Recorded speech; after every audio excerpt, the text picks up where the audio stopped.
Hi everyone, welcome to episode 98 of the XS Noize Podcast. I'm Mark Millar. Thanks for listening. In this episode, I speak to Mick Quinn from Supergrass about the reissue of their eponymous 1999 third album. If you missed the previous episode, I spoke to Counting Crows lead singer Adam Duritz. When I wrote it, I was thinking The Who. Well, because when I started it anyways, I don't write a lot of sing-alongs where the audience is joining in. And I don't know that I write a lot of things where they air guitar either, but I was really wanting Baba O'Reilly, big guitar chords. But then it somehow crept into sounding kind of like Springsteen in some places too, which I had not intended at all. So most of the people that have talked to me in interviews about it picked up on the Springsteen parts, but not a lot of them picked up on the Who parts. So I'm glad you said that, because it really was my intention when I started it was like to have this weird sort of like almost dance track with all the Mellotron strings from like Angel of 14th Street come crashing down into Bob O'Reilly, weirdly. So that the thing was like this Mott the Hoople-esque Ziggy elevator boots into this sort of weird psychedelic sort of dance track, and then crash down into these big Who-like guitar chords. Like a shocking transfer right there. But everyone just kind of picked up on the Springsteen stuff. I was like, I wish someone would say something about the Who. So check it out. And if you like the podcast, please subscribe and share it with your friends. If you want up-to-date music news, album reviews and interviews, then check out our main website at xsnoize.com. You can also follow us on Twitter, Facebook and Instagram. Search for the tag at XS Noize Music. Here's XS Noize writer Daniel Lynch with a taste of what's been on the website this week. Muse are back with a new album, Will of the People. Michael Barron says that in parts the band are at their best, intense and concentrated on powerful concepts. At other times, though, the album is lacking. 7 out of 10. Imelda Heher has been listening to the new album from Stella Donnelly. Imelda says that on Flood, the Australian has soundtracked The Last Days of Summer. Cold is the standout track, 8 out of 10. There's new music streaming on the website from Pulled Apart by Horses, Skinny Living and Arctic Monkeys. And there's news of Ash reissuing their third album on vinyl. Finally, XS Noize was at Gaslight Anthem's final European tour date in Belfast. The New Jersey band is back after an indefinite hiatus and planning a 6th studio album. The mood is optimistic again, and the band is clearly gelling on stage, getting fans even more excited for new music. Read the full review with photos from Claire McAllister at xsnoize.com. Supergrass release a remastered, expanded version of their hugely successful 1999 third album on vinyl and CD, featuring the top 10 hit singles Moving, Pumping on Your Stereo and Miri, and lots of bonus tracks. In this interview, Supergrass bassist Mick Quinn talks about writing and recording the album, Britpop, the band splitting up, and lots more. So sit back, relax, and enjoy the XS Noize Podcast with Mick Quinn from Supergrass. Hi Mick, welcome to the XS Noize Podcast. Thank you very much, good to be here. It's great to have you. So, Supergrass are about to release a remastered, expanded version of your hugely successful eponymous 1999 third album, otherwise known as the X-Ray album. Can you believe it's been that long since the album was released? Well, yeah, I mean, I guess a lot's happened since then. I mean, I kind of look back and we recorded that last century, so that's how long ago it was. But yeah, in some ways, some of it's, like yesterday, like all memories, some of it feels very sharp. But yeah, it's almost before mobile phones were invented around then. It's, a long time ago. Yeah, so why did you choose to revisit the album now, these years later, in the next century? Well, I mean, we've been doing a series of reissues. I think we started with Ashikoko in 2015, and I oversaw that when we were still on Warner Brothers, and then we did In It for the Money last year, and I've kind of massaged our record company into re-releasing one album a year as a reissue, because as one of my friends pointed out, like the vinyl editions of these records are going for 200 quid on eBay. they haven't been repressed for 25 years, and people are really desperate to get them on vinyl. So it makes sense to kind of put them out again. And obviously, everyone's putting out reissues all the time now, and I'm very keen to make them more interesting for fans and not just chuck any old nonsense on there. I really want to sort of make them cohesive reissues and try and get relevant extra material and stuff like that on each release. So yeah, I'm on my third one here now. So we've reached the time for the X-Ray album. Going back to when you made the album, after the huge success of your previous two albums, I Should Coco and In It For The Money, which you mentioned there, did you feel pressure going in to record this album? Did you worry about it? I guess so. I mean, it was less about trying to make it commercially successful, but just trying to find something to impress ourselves. We kind of achieved so much on those first two records that I think, we were searching for somewhere to go after that and to change what the remit of the band was. I mean, like all bands, no one likes being pigeonholed in a certain way. And we were looking to stretch out musically. There were a lot of influences that we had that we hadn't really expressed on the first two records. And we try to want to explore all that kind of thing with this record.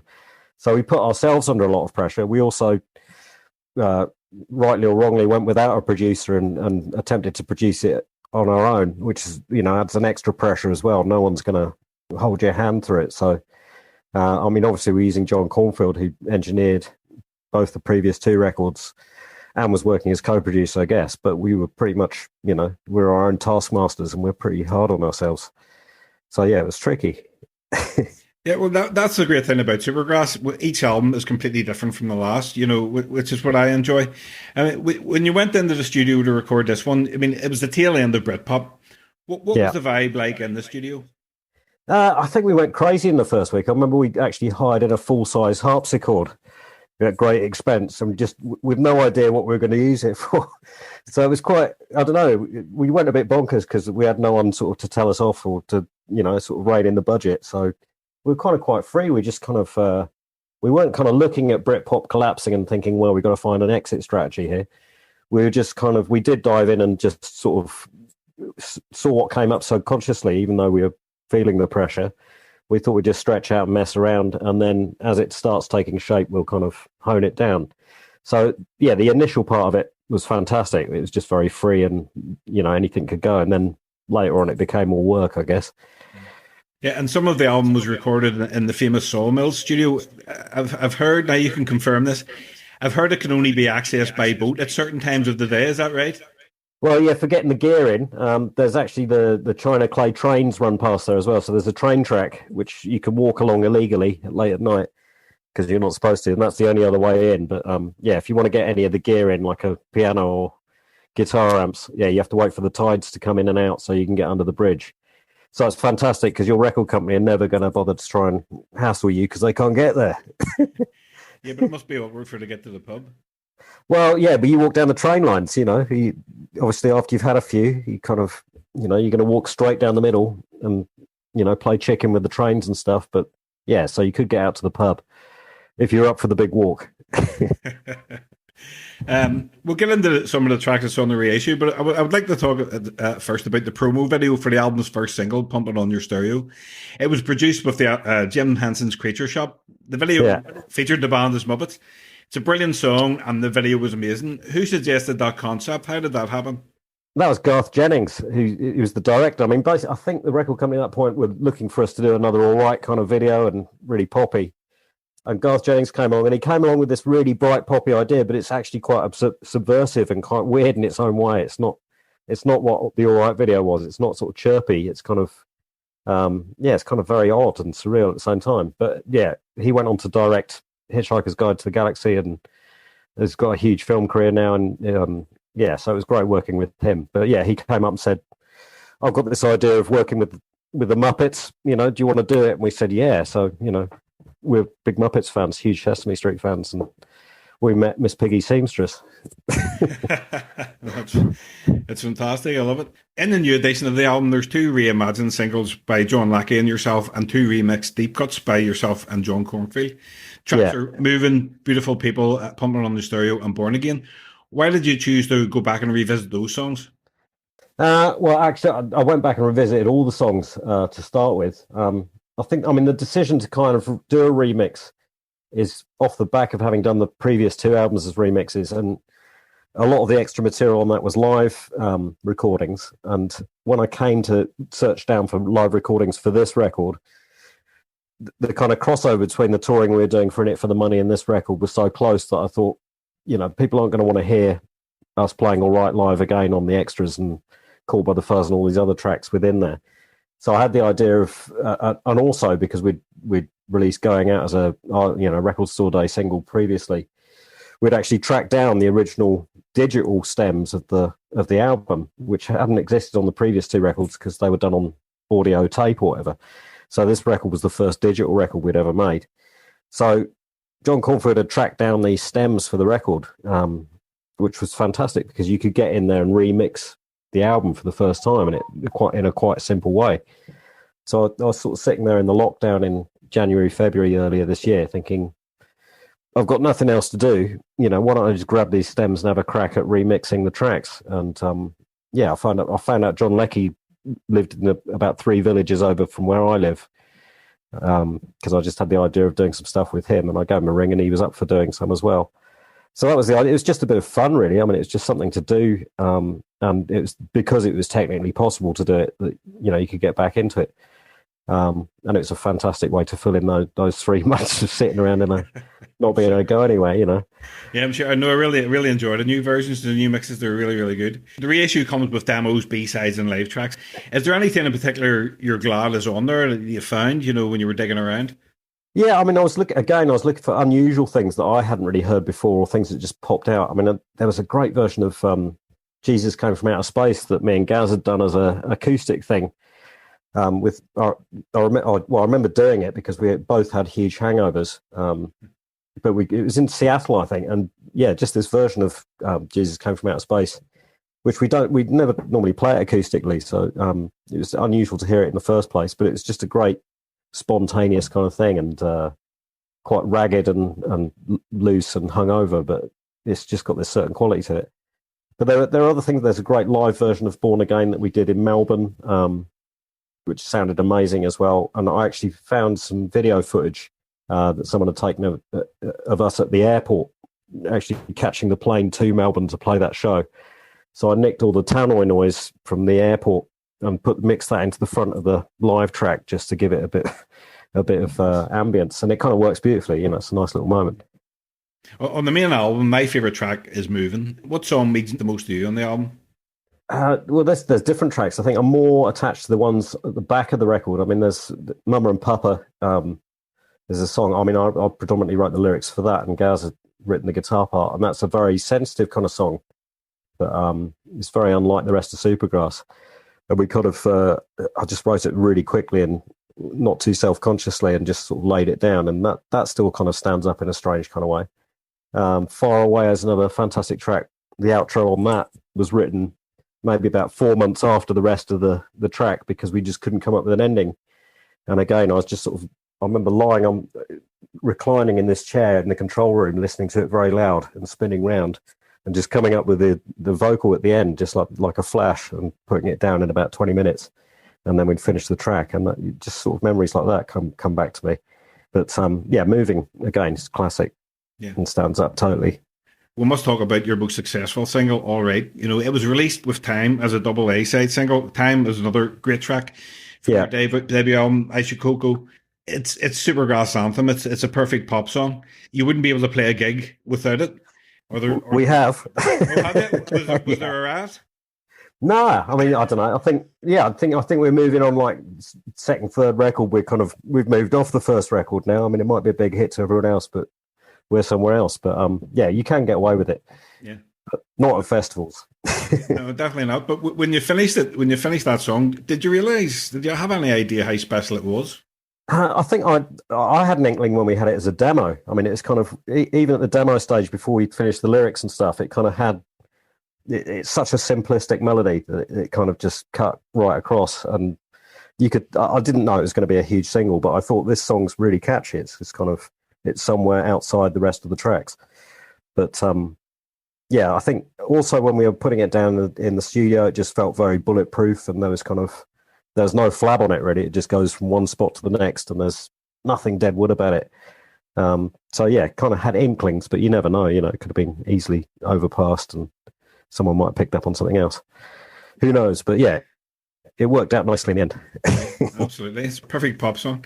In between, I think it was maybe In It for the Money and the X-Ray album in 2007.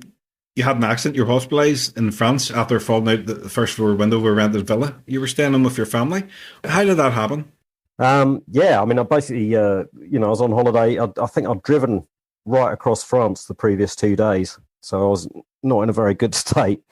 And I just remember, sort of sleepwalking basically out of the window, and hit the ground, and the rest is basically 4 months in hospital after that with a smashed back basically and a broken foot. But the upside to that was that I gave up smoking. I lost about 1 stone in weight, and I had so much morphine that my record collection sounded amazing. So you have to look on the bright side. Yeah. So how long did it take you to get back to normal, to be able to actually lift the bass? Yeah, I think I was on stage about 5 months later. I think Danny and Gaz had been off doing hot rap stuff as Diamond Hoo Ha Men, and I think they had a gig, and I came on and played Caught by the Fuzz with them. Maybe 5 months later, I had to walk on stage with a walking stick at that stage, but I got on and played it.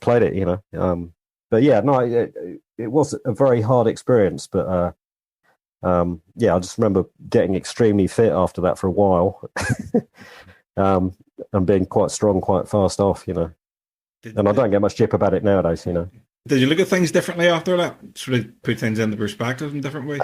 I think definitely in the hospital. I mean, there were people in the spinal unit who were never going to get out of bed again, and you have to take that on board. It's kind of, I was very lucky. So yeah, you did. You really. I mean, I had to lie on my back, I think, for the first month without moving, without being able to turn over, or just no pillows, staring straight up at the ceiling. And I remember that after the first month, actually being able to sit up was just such a momentous thing.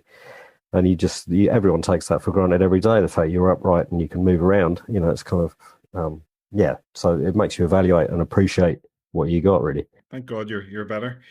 Yeah. In some ways. In 2009, Supergrass began work on your 7th studio album, Release the Drones. It remains unreleased and unfinished. Yeah. And after that, the band announced you were splitting up. Do you think you'll ever return to the songs or finish that album? It's a bit of an open question. I mean, it's unreleased because it is unfinished, I think. I think there's maybe 2 or 3 songs that are kind of almost finished, but I don't know. Somebody asked me this the other day, and it's kind of it's a tricky one, because in some ways you want closure with that record, but also that record is it's over 10 years old now. And it's kind of, me personally, I kind of moved on from there. I mean, it's of its time, and there's some fantastic things on there. But I don't know, if we were to do a new record now, I'd probably want to do something about where we're at right now. It's kind of, you could pilfer odd riffs and things out of there, but I don't know. It's difficult to go back and revisit it and try and get back in that headspace to finish it off. I mean, it's a shame. I mean, I remember being supremely disappointed at the time, having put that much effort into it, to see it sort of fall away. But yeah, I've sort of come to terms with that. I mean, there's a couple of good corking tunes that make brilliant B-sides now, that you could rip through them. Yeah. But that'd be it, really. I don't think it's not relevant for us to do it. In all records, even though I've been dredging up outtakes and stuff for records, there's other ideas that you've had on the record that it's just impossible to achieve with sometimes. You can kind of hear this song in your head, but you can't quite get there. And those ones just end up falling away, and maybe they'll reappear in your subconscious later. But you can't win them all, and you just got to come to terms with it and go, leave it, let it lie. Yeah, let it be. It's just going to be one of those mystic albums like the Beach Boys' Smile or something like that. Yeah, I get the feeling Smile was actually more realised. That was kind of almost ready to go, and I think Brian Wilson had finished all the lyrics and everything. But that's kind of, all the backing tracks are there. Maybe we just give them to somebody else and then just finish them off. Yeah. Supergrass achieved incredible success since you formed in the early 90s. You were part of the whole Britpop scene. You were appearing on Top of the Pops nearly every week, it seemed, on TFI Friday and shows like that. It must have been crazy times. Looking back at that there, what is there anything that sticks out? What would be your best memories from that time? Well, I think certainly the week that All Right came out, that was pretty shocking. I mean, that was kind of the turning point in our fortunes and things. And like lots of people report, you think it's going to be like that from then on, that you're just going to get mobbed walking down the street everywhere you go. But obviously it fades away. But we were all pretty young at that point. I think I was about 20, 24 or something. And you just see this life-changing thing roll over you, and you end up dealing with it for the next 3 or 4 years. But yeah, I don't know, just doing the TV appearances, the adrenaline of playing live on telly. I don't know if they still do live telly performances anymore. But I remember those. That's it, really? Yeah, I mean, we do Jules one as well. But, those sort of moments when the red light used to go on and you were live to an audience on TV and you had to give it everything for 3 minutes. Those were sort of fantastic experiences, sort of meeting other bands as well, chatting with other people, sort of learning how they approach music and, talk about recording with other people and what bands they're into. That kind of fraternity was really good. I mean, not all the Britpop bands were like that, but quite a few of them were. It's just an exciting time, guitar music was on the rise and on the wane by 1999, I guess, but it's interesting times. And you famously turned down Steven Spielberg. He wanted to do a TV series. Do you ever regret that? Do you ever think, what happened if we did that? I think, well, he caught us at a really bad time. I think we'd done a month's worth of recording on In It for the Money. We're completely full of piss and vinegar at that point. We're making a great record here, and we weren't ready to sort of become, I don't know, almost child actors, I guess. But I don't know. It's like, I think Danny said we'd probably be end up face down in a swimming pool in LA by now if we'd made that move. But I don't know. We felt very strongly about making an album. We're kind of, this is what our lives had led up to. We'd always been in bands. We'd always played music. That was what we really enjoyed doing.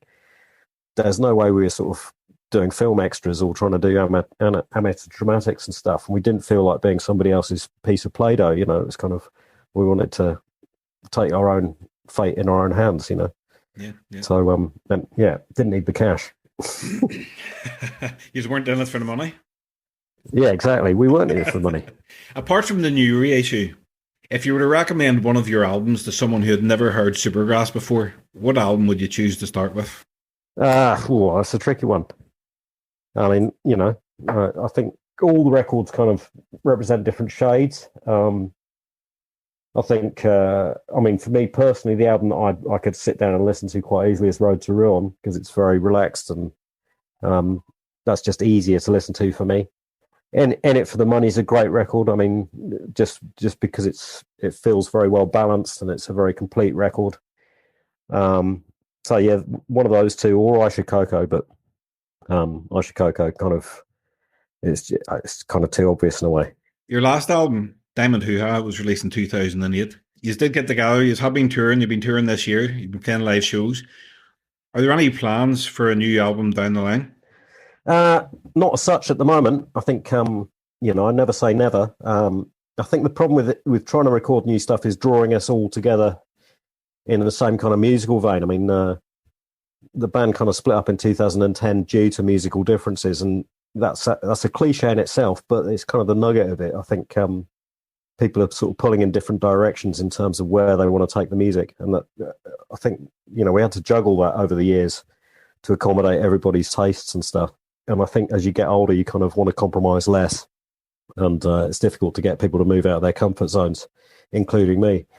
So I don't know if we approached a record with a stylistic direction before we went into it and put some goalposts down, that's possible. But not at the moment. Not if we just went into it as a free for all frenzy, because it'll end up in fistfights and stuff probably. Has that ever happened? Almost, yeah. It's kind of. I always look at that. That's a mark that people are passionate about what they're doing. If you didn't sort of feel strongly about the music you're making, then you might as well roll over and be a pop band. Straight up pop band. Just a few more, Mick. I like to ask my guests the following questions. For us music fans, music is the soundtrack of our memories. What song or album, when you listen to it, brings back the best memories for you? Ooh, I don't know. There's records, I don't know, sometimes I go back. I mean, Hunky Dory, I think, is a record that reminds me of being about 14. And that, I don't know if it's relevant to me now, but when I listen to that, it sort of takes me back to that kind of age where I was just sort of discovering all these different bands, and first hearing Transformer or Led Zeppelin 4 or all these other records are kind of tied in around that area of being 14 years old. But Hunky Dory, I used to have it on a C90 cassette, and it used to have a couple of places where somebody had accidentally pressed the record button in the middle of a track and switched it back off. So they're like these little glitches. And even now when I listen to the record, I can hear someone going, "Oh shit," as they try and reach for the stop on the record button when they've accidentally recorded over this track. So yeah, so that's the kind of one that sticks with me. Hunky Dory, I can still listen to it now quite happily. I've done loads of these podcasts, and when I ask people, a lot of people mention Hunky Dory. Yeah, it's a very it's not a demanding record in the way that Ziggy Stardust Rise and Fall is. I mean, it's kind of, there's so many diverse mellow tracks on there, and obviously Trevor Boulder's bass playing had a massive influence from that record. Yeah. All the Rick Wakeman piano, all the orchestration is incredible. So yeah, just it was a good sort of paint box of stuff to get into when you were 14 years old, and I'm sure that is for everybody else, Out of all the music in your collection, which artist or band do you have the most albums by? I'll have a quick look. Maybe Lou Reed, I guess, or I've probably got all the Bowie ones kicking around. Yeah, something like that. Beatles records, Stones. Yeah, I think they're the kind of artists that have done more interesting things over the entire careers, I think. Obviously, there's a lot of pick and mix stuff where bands have had like 2-3 album bright spots or whatever. Also, I quite enjoy all the Pixies catalogue, all the latest stuff and Trompe le Monde and where they went with that. That's quite interesting. Cocteau Twins, I've probably got all their records. Just all sorts of things, I'd have to really, there's a lot of records there, but I'd have to really pick through it to find out who was the most. Last one. Which song or album is your guilty pleasure? Guilty pleasure? Probably Barry White. It's the best of Barry White. My mum used to have it on vinyl, and she used to listen to it in about 74. So that would have made me about 4 or 5 years old. But yeah, that is a great record to sort of have become part of your DNA at that age. It's kind of the strings on it, the bass playing. Yeah, it's a strange one, but yeah, Barry White. bit of Barry, yeah. Yeah. I like a bit of Barry. Yeah, I could go with a bit Barry. Well, Mick, that's my questions finished. I hope I didn't keep you too long. I really enjoyed it. No worries. That was a cracker. Yeah, I really enjoyed the album. It's one of my favourites from Supergrass. Yeah. It's great. So it's great to have the new editions coming out, and I'm loving all the bonus stuff and the remastered. Yeah. It's great. I mean, the remixes were probably my favourite bit to do by far. But yeah, it was good getting right inside the guts of the record again, come back out the other side, So that's been fantastic. Yeah. But yeah. Okay, on to the next one soon. Yeah, well, hope so. Absolutely. And hopefully your hangover's okay, in a few hours. Yeah, I'm sure. Yeah, I'm drinking my Coca-Cola here. Stroke dark beer. That's working a treat. All right. Well, listen, it was a pleasure, and thanks very much. I really appreciate you taking the time, Mick. No worries. Have a good evening. Okay. And you. Take it easy. Bye-bye.